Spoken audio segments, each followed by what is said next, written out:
Next, we have another MCQ. The question says, mammals have a double circulatory system. What is meant by a double circulatory system? To solve this question, we first recall the meaning of the term double circulation. In mammals, blood completes one full journey around the body by passing through the heart twice. The first time is in the pulmonary circulation, where blood travels from the heart to the lungs and back. The second time is in the systemic circulation, where blood travels from the heart to the rest of the body and back again. Now, we check the options. Option A describes a closed circulatory system, not a double circulatory system. Option C is incorrect because the circulatory system has 3 types of vessels, not 2. Option D is wrong because the human heart has 4 chambers, not 2. Option B correctly states that blood passes through the heart twice during one complete circuit of the body.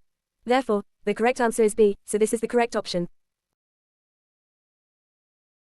The next question says, pulmonary stenosis is a condition caused by the narrowing of the entrance to the blood vessel leaving the right ventricle. Where in the body will blood flow be reduced first as a result of pulmonary stenosis? To answer this, we first identify which blood vessel leaves the right ventricle. The vessel leaving the right ventricle is the pulmonary artery, which carries deoxygenated blood directly to the lungs. If the entrance to this vessel is narrowed, less blood can leave the right ventricle and enter the pulmonary artery. As a result, the first place to experience reduced blood flow will be the lungs. The other options do not fit because the brain and left ventricle receive blood later in the circulation, and the right atrium receives blood before it reaches the right ventricle. Therefore, the correct answer is C, so this is the correct option. The next question says, in one beat of the heart, the muscles in the atria and ventricles contract and relax. The diagram shows how long it takes for a heart to beat twice. What is the heartbeat rate? To solve this, we look carefully at the diagram. It shows that 2 complete heartbeats take 1.6 seconds. To find the time for one heartbeat, we divide 1.6 seconds by 2, which gives 0.8 seconds per beat. Heart rate is measured in beats per minute, so we calculate how many beats occur in 60 seconds. When we divide 60 by 0.8, we get 75 beats per minute. Comparing this value with the options given, it matches option B. Therefore, the correct answer is B, 75 beats per minute, so this is the correct option. The next question says, the photomicrograph shows a sample of blood viewed through a light microscope, and the table is provided with labels 1, 2, and 3, and we are asked to match them to their functions, oxygen transport, hormone transport, and engulfing pathogens. To solve this, we first identify the label components in the photomicrograph. Label 1 shows numerous, biconcave disc without a nucleus, which is a small red blood cell, responsible for oxygen transport. Label 2 is a large cell with a dark, lobed nucleus, which is a white blood cell, phagocyte, responsible for engulfing pathogens, and label 3 represents the plasma, the fluid background in which the cells are suspended, responsible for transporting hormones, nutrients, and waste products. Next, we connect each function with the appropriate blood component and its corresponding number.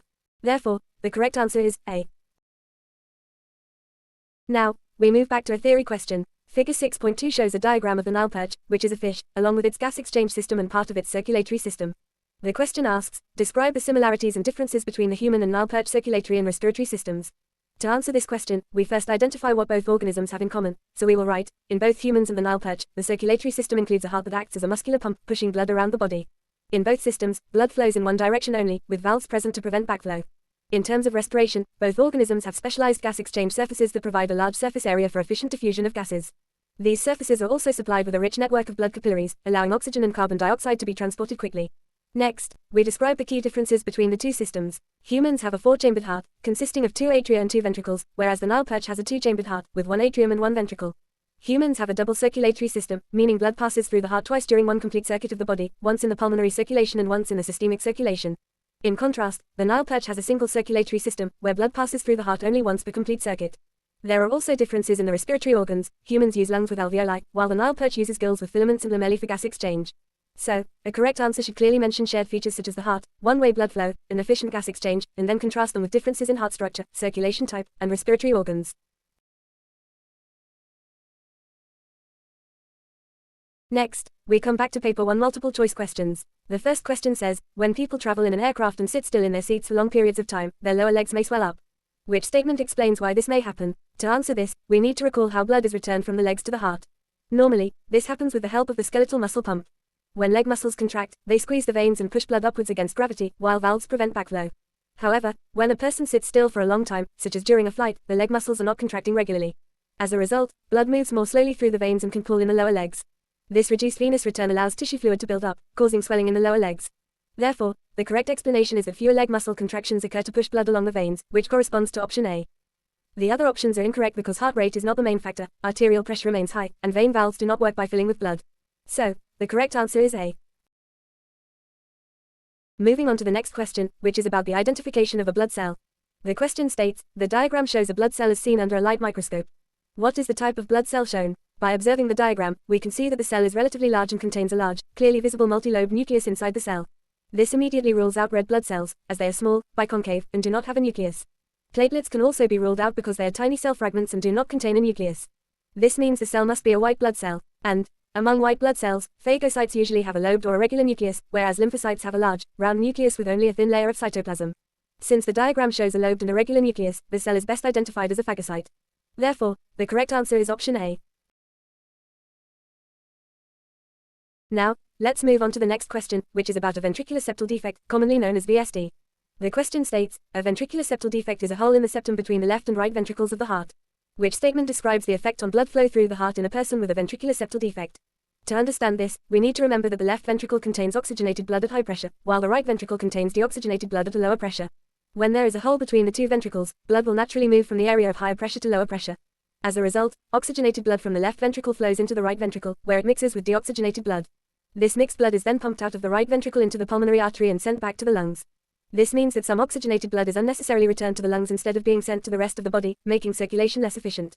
Therefore, the correct statement is that some oxygenated blood flows through the pulmonary artery, which is option C.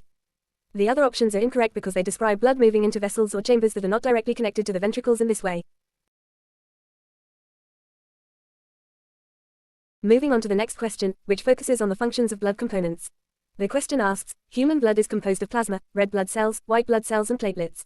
Which row states a function of each of these components? Let's quickly recall the main functions. Plasma is a liquid part of blood and is responsible for transporting substances such as carbon dioxide, nutrients, hormones, and waste products. Red blood cells contain hemoglobin and transport oxygen. White blood cells are involved in defense, with lymphocytes producing antibodies.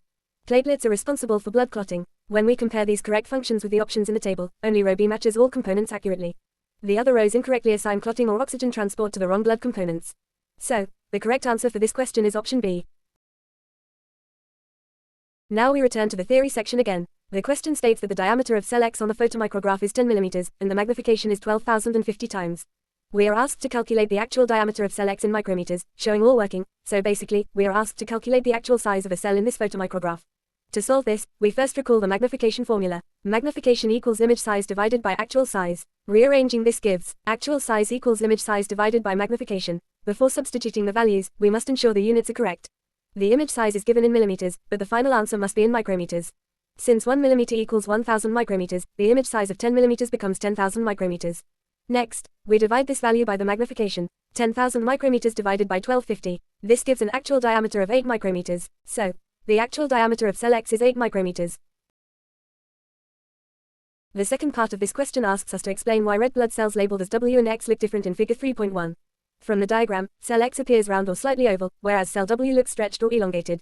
So, even though they look different, it is important to understand that both W and X are actually red blood cells. The difference in their appearance is not because they are different types of cells, but because they are being viewed from different angles in the photomicrograph. So, the simple answer we write is, both cells have the same shape. Cell W is seen from the side, while cell X is seen from above. They appear different because they are viewed from different angles. This explanation clearly accounts for the difference in appearance and matches the marks expected in the exam. Continuing with the same question, the next part asks us to identify liquids Y and Z and explain how liquid Z is formed from liquid Y. From the diagram, labels Y and Z refer to the fluid found inside the capillary and the fluid just outside it, surrounding the body cells. So, we identify the liquids as follows. Liquid Y is plasma, which is the liquid component of blood found inside the capillary. Liquid Z is tissue fluid, which surrounds the body cells outside the capillary. For the explanation of how Z forms from Y, we write. Plasma Y is under high pressure inside the capillaries. Because of this pressure, plasma is squeezed out through the capillary walls. This fluid that leaves the capillaries forms tissue fluid Z. This clearly explains both the identification and the formation process in simple exam-style wording.